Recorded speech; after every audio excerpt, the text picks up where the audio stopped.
Welcome, brave soul, to the shadows where fear lives and breathes. Here in the quiet corners of the mind, ordinary terrors awaken, phobias that coil around your thoughts, tightening with every heartbeat. You cannot look away. You cannot escape.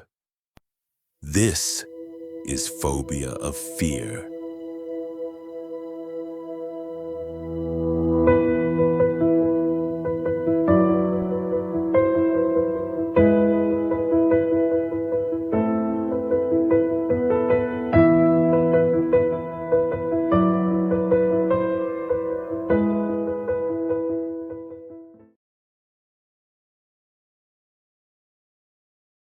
I'll capture or kill any living thing, except humans. That's my tagline. It's on the side of my truck. Oh, I guess it all started when I was a kid, catching lizards, snakes, playing with bugs until they bit me or died or both. Being outside was who I was. At the age of 15, I wandered off into the woods and didn't return until I was 18. Made a lot of friends with the locals. Learned a lot about trapping those years. How to sit still, become a part of the natural surroundings. What lures work best to attract animals of all kinds into traps. Then the woods I was living in got plowed under for a bunch of homes. Unable to live off the land no more, I needed a job now to buy my meat and vegetables. Ma was a big help. Let me stay at her house, always saying I came in out of the cold. I never understood that since it's hot 90% of the year in these parts. I don't recall ever being cold. Either way, she lent me a bed and food. I applied to all kinds of jobs. Frustrated at a lack of success, I sat tying up my boots for a much-needed hike in the woods. The TV was on, and I saw a commercial for a new show.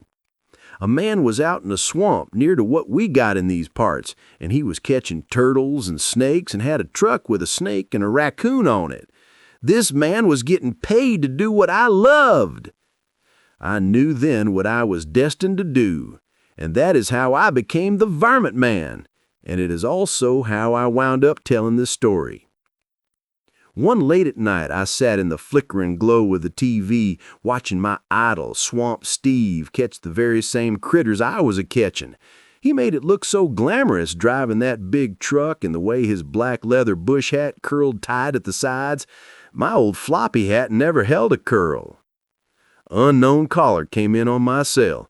Let it go, I thought. Steve got himself a big gator to catch, but as it rang, something drew me to answer. Something compelled me like it was calling, which it was literally, but it wanted me to answer. It was late, I was tired, my favorite show was on. I had all the excuses to let it go to voicemail. My hand wasn't cooperating with my brain as I grabbed the phone and said, "Hello, Varmint Man." Yes, Varmint Man, exactly who I need. Static broke through. Hello? You still there? Hello? I need to check where that is. Hello? The call ended. The hell with that, I said, deciding my recliner was cozy and that voice was creepy. I settled back in the chair and took a swig of beer. My favorite show was something I looked forward to all day. But I stared without watching. My mind was playing that voice over and over, wanting me to come over right now. 3 minutes later, I was in the truck, mapping out where I needed to go. The navigation on my phone didn't show an 814 Macintosh. The street was there, but no houses shown on the map. And the street was an hour outside of town, just before you get to the National Forest. I knew the area. I'd let some critters go out there a time or two. Raccoons, snakes, and gators, the usual fare around here. Sometimes possums. Anything else gets the poison. I don't like to do it. There ain't no other way. Usually, I don't get calls out that way, though. Folks in those parts handle unwanted guests on their own. It's the city people, those in gated golf course communities that call for my services most. They want to be surrounded by woods, then complain when a bear eats their trash or a snake lays eggs in their garage. Those animals are just doing what they do. I guess people do too. That's why they call. The city lights faded behind me.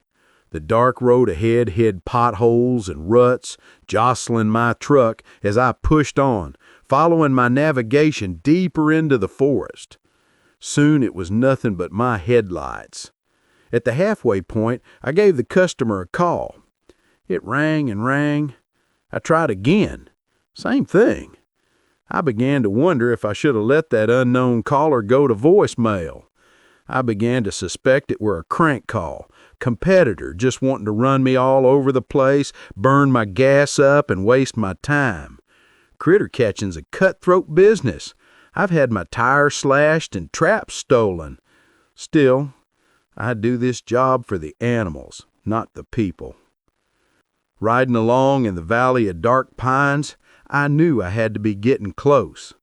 I checked my cell phone navigation only to find the signal had dropped. It's not uncommon to lose signal out in the woods, but I'd been down this road before and always had signal as long as I stuck to the pavement. I slowed, but didn't stop. Had I missed the road? Looking back at the darkness behind me was no help. Ahead were scrub and pines, nothing beyond my truck lights. Come to think of it, I hadn't seen another pair of headlights for several minutes. My fingers smudged the glass on the phone, zooming in on the map. It was all pixelated, but I could still make out where the road was. I guessed I was close, just hadn't gone far enough yet. Something in my peripheral vision pulled my eyes from the blurry map. Night blind for a moment, I caught a dark shadow hopping across the road. 4 legs moving in sequence, jumping into the scrub brush at the base of the pine forest. I took it for a deer. Jamming the brakes, my tires locked up for just a second as the anti-lock kicked, bouncing me down the road. My head lunged forward. I sat up and shook the blurriness from my eyes. Stalking behind the deer was an even bigger shadowy figure. At the commotion of my truck's sudden appearance, the creature retreated back into the woods. With my spotlight in hand, I sent the white light into the woods. The beam caught the tips of the palmettos, casting tall, pointy black shadows up into the pine canopy. Eye shine. Where was the eye shine? Whatever was out there had to be looking back. It's what they do, run and then turn and listen, watching for what's next. I'd hunted all the predators in these woods. I knew what to expect. But whatever it was, it didn't act like no predator. Breathing slowly, I sat waiting out the animal to make a move. Then, the parting of big green palmetto fronds gave away its location. I let off the brake and hit the gas, steering and pointing the beam as I turned down a side road, following the commotion in the woods. The woods went silent. Not a cricket or buzz of a skeeter. I coasted along, trying to keep quiet myself, as I scanned a tree line for the predator. After trailing it several hundred yards, whatever had come to the road was too far back into the woods. That wasn't the pest I came out to capture. No sense chasing it all night. I swung the truck sideways on the narrow road, trying to do a K-turn to get out of there, when my navigation said, "Your destination is on the right." Huh? I looked just as my high beams caught a clearing in the scrub. A dirt road stretched out before me, covered in silvery mist, descending cooler night air. I checked my phone. The navigation was just a spinning dial, going nowhere, and neither was I. Looking left was nothing, but was the dark alley of treetops, and the same to my right. My throat tightened. Sweat beaded across every open pore on my skin. My floppy bush hat soaked it in around my forehead. Which way was out? I took my eyes off the road for just a second, and I only turned right, or was it left? The main road couldn't be far. I sat deciding, but I couldn't take my eyes off the foggy dirt road ahead. If the call had been legit, then there was somebody having issues with varmints, and I was here to help. I let off the brake and coasted down the white limestone road. Tall grass grew from the ditch on either side of the road, making it impossible to turn around. As the road twisted this way and that, backing up was out too. I committed to seeing this to the end, maybe even my end. I gulped humid air and glanced at the glove box. I kept a loaded .357 revolver in there for reasons like now. My high beams were on as I crept through the night. Then I caught a glint, a light in the forest just ahead. I came to a stop and was blinded by my own high beams in the reflection of a giant picture window. With my spotlight in hand, I climbed out of the truck, moving out in front. I shined the light around, gauging the size of the house. Standing 2 stories was a wood-framed farmhouse. The porch sagged, the dark green paint was flaking, and the asphalt shingles were missing in places. It had to be over 100 years old. The grass around the house was high except for a worn trail leading to the door. Could be just an animal trail, a run, to get under the stairs, I thought as I neared the steps. Without a single light on in the place, I began to believe this was an abandoned home, and I also began to believe this had been a crank call. I bet it was those new flashy boys in those khaki uniforms. They looked like a couple of rejects from Disney's The Jungle Ride. I snatched my hat and slapped it across my thigh. I was going to get them back. No more Mr. Nice Guy. I turned back to the truck to leave when, in the reflection of the windshield, a dim yellow light appeared. I spun around, examining all the black glass of the house. Right away, I looked up to the second-floor window. A flat head on hunched shoulders was supported by a slender build with no hips. The figure stood behind sheer curtains, diluting any possible detail in the face or body, but whoever it was looking down on me. Were they in on it? Was that one of the khaki boys trying to pull a Norman Bates on me? The light went out. I leapt back, flipping on the spotlight. As I caught my breath, the front door opened with a creak. "Please, your light. Turn it off," came a voice from inside the house. I pointed it down and turned it off. I blinked away the night blindness, just into the darkness. I looked up for the moon and stars, but only saw the gray mist that had led me down the road. You called me about a pest?" I said into the darkness. "Yes, thank you for coming. Please, come in." A shuffling sound accompanied the black shape moving further into the house, leaving the door open for me to follow. I paused at the first step, peering ahead, trying to make sense in the sheer darkness. Unease crept into my belly, but I pushed forward. Each board on the porch squawked as if to warn me to turn back. I lifted my foot into the threshold, but was unable to lower it, hovering as if over a landmine. My supporting leg began to tremble. "Sorry about the darkness. My eyes are very sensitive to the light. The problem is in the basement." Somewhere in the darkness, a door squealed on old hinges. Eee! I stepped into the house. The air changed immediately, heavy with the smell of rodent droppings combined with decomposition. Death and decay were all around. In the dim light, I could see a swept path along the dust-covered wood floor. I followed it to the basement door. The smell intensified. Now in the mix of droppings and decomp was spoiled eggs. I stepped back, searching for cleaner air, but I already had a mouthful and tried hard to expel what was in my lungs. Trust me, I've smelled some foul smells, pulled every kind of dead animal from the smallest of crawl spaces, set traps in the biggest of rat nests, and nothing compares to this. From my tool bag, I grabbed the respirator and flashlight. What I needed was a hazmat suit. "What exactly do you think the problem is down there?" "Raccoons, I suspect, are getting into my egg collection," he responded. "I've been called out a time or 3 for coons in the hen house. As cuddly and sweet raccoons look, washing their hands in puddles and all, they can tear apart a hen house in under a minute. Strange to keep hens in the basement, I thought. It is cooler down there, so probably just storing the eggs. The gentle whooping of a raccoon echoed up out of the basement.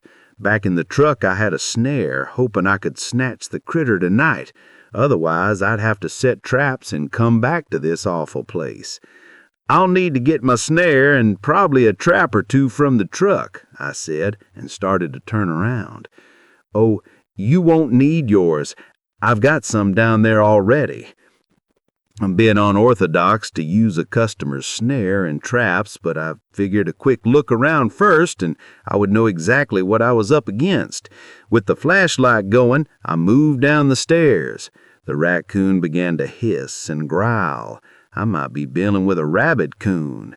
The rotten egg smell crept in through the whiskers on my cheeks, raising that vomit in the back of my throat. I pressed on, wanting to get this over with. On the last stair, I stooped and moved the solitary beam of light around the basement. It was bigger down there than I thought a basement would be. The ceiling was just under 6 foot, so I'd have to hunch down a little. A stack of boxes blocked most of my view of the rest of the room. My boot touched down and instantly crackled from an already broken eggshell. Came from the room above. This customer really cared about these eggs. The raccoon hissed again as I moved further into the basement. Constantly looking around, my head was on a swivel. I needed eyes everywhere. Something was definitely getting the hair on my neck to stand up, and it weren't a rabid coon. Flicking the light all around, between boxes I came to a door. It was open a crack. My boot filled the gap and nudged the door open. My ears caught the patter of the raccoon racing across the cement floor of the basement. Then something else. Something not on all fours, not another raccoon, but definitely on the move. The flashlight beam scanned the room along with my eyes. I had found the eggs. These weren't chicken eggs. Piled in the middle of the floor, surrounded by blankets and couch pillows, were the biggest eggs I had ever seen. Hell, I never saw an ostrich egg, but they were bigger than that. Each egg was white with brown spots on them. I got closer in for a better look. I took the glove off my hand and reached out, slowly, trying to keep the tremors to a minimum. The shell of the egg was soft, like a nice leather sofa. I peered over the bunch and saw one egg torn apart, the contents now just a stain on the floor.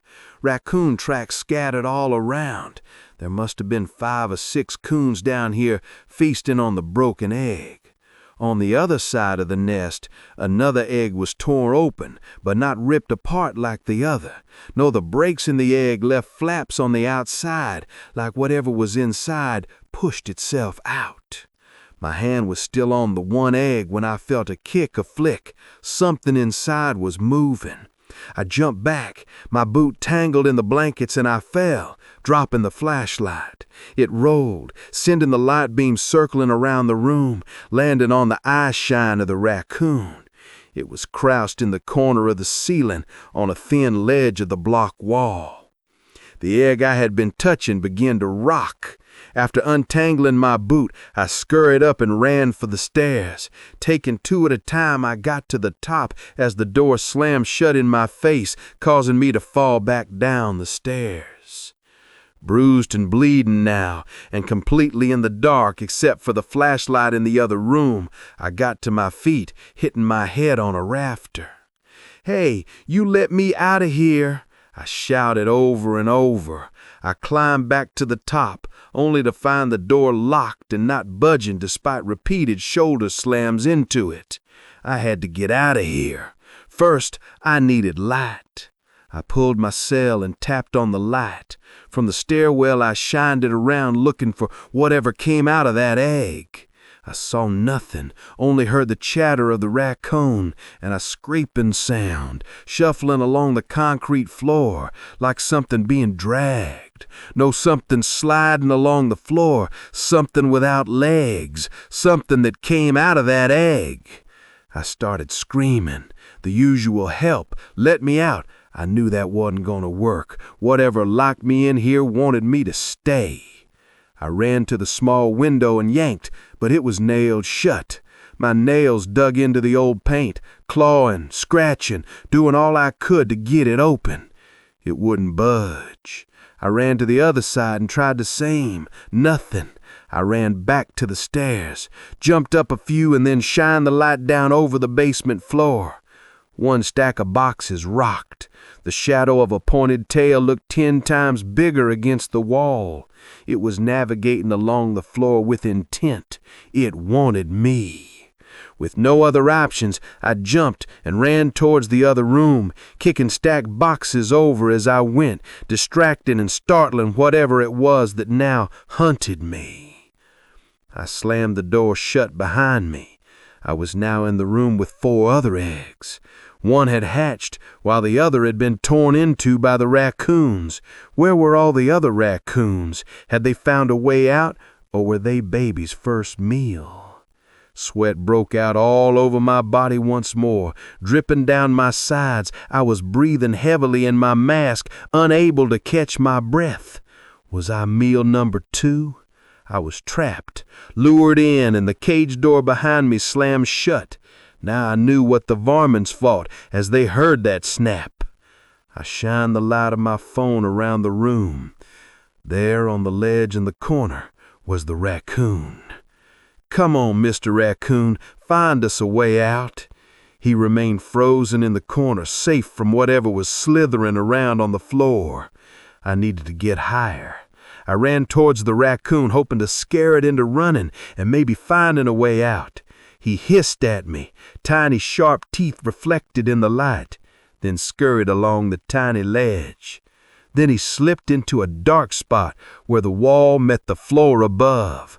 The light shined over a hole, small, but a way out. I moved across the basement floor.